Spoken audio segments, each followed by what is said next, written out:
Hello， 大家好，我是小鸟。今天是青甘环线的第12天，今天一天行程满满。到傍晚的时候，我终于到达了今天的最后一站——多坝沟胡杨峡。车停哪儿呀？车停哪儿呀？好，但是车停哪儿？车能开进去吗？好的。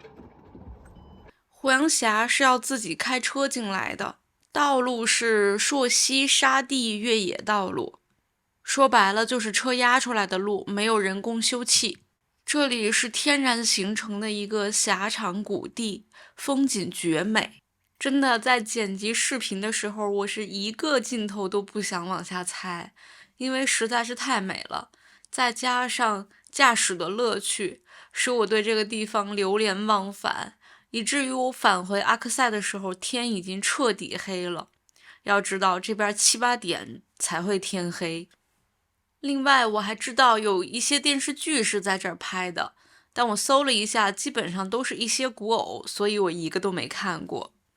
胡杨峡内部常年流水不断，生长着胡杨、红柳、沙枣、芦苇等植物，与沙山悬崖交相辉映，美轮美奂。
离开多坝沟的时候，天已经黑了。明天我将前往敦煌去看莫高窟。那我们明天见，拜拜。外边的天空，我的天，这个夕阳太美了吧也！看晚上的戈壁滩，不对，沙漠。